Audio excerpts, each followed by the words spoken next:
एका प्रकारे अपेक्षित आणि एका प्रकारे अनपेक्षित अशा या सोहळ्याला उपस्थित असलेले आपल्या सगळ्यांचेच नेते आदरणीय पवार साहेब, बरीचशी मान्यवर मंडळी बोलणार असल्यामुळे सगळ्यांचाच नामोल्लेख टाळून माझ्या करमाळा, माढा, सांगोला, माळशिरस, माण, खटाव, फलटण या संपूर्ण माढा मतदारसंघातून उपस्थित असलेली सर्वच आदरणीय मान्यवर मंडळी, आदरणीय मामांचे सर्वच खंदे सहकारी, त्यांचे सर्व चाहते आणि उपस्थितांना माझा विनम्र नमस्कार.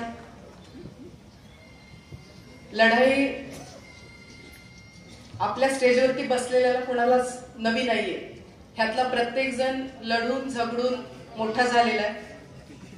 लढणं खरं बघायला गेलं तर सोपं असतं, पण ते अवघड तेव्हा होतं ज्या वेळेला ज्याच्यासोबत लढायचंय ती व्यक्ती आपल्या राजकीय जन्मापासून आपल्या विचाराशी नाळ जोडलेली असते, आपल्या वडिलांच्या सोबत काम केलेली असते आणि ही लढाई मी 2014ला अनुभवली, जी क्रमप्राप्त होती, वेदनादायक होती, परंतु ती लढावी लागली. मला मनापासून आनंद आहे मामा की पुनश्च एकदा ज्या विचारांनी माझी सुरुवात झाली होती, जे विचार घेऊन आपण सगळेजण एकत्र आलो होतो, ते विचार या स्टेजवरती बघितल्यानंतर मला पुन्हा एकदा दिसत आहेत आणि प्रचंड आशावादी आपण सगळ्यांनी राहायला काहीच हरकत नाही हे निश्चितपणे मी बोलणार होते. करमाळा तालुक्यामध्ये आमच्यापैकी प्रत्येकाची भूमिका आदरणीय स्वर्गीय दिगंबराजी बागल मामांच्या नंतर सुद्धा आदरणीय पवार साहेबांच्या विचारधारेशी नेहमी प्रामाणिक राहिलेली आहे, येत्या काळामध्ये सुद्धा प्रामाणिक राहील. तुमच्यापैकी प्रत्येकाला कुठल्या तरी एका घोषणेची तो उत्सुकता आहे, ती उत्सुकता मला सुद्धा आहे. त्याच्यामध्ये दोन्हीच्या मध्ये फार वेळ मध्ये न उभी राहतात.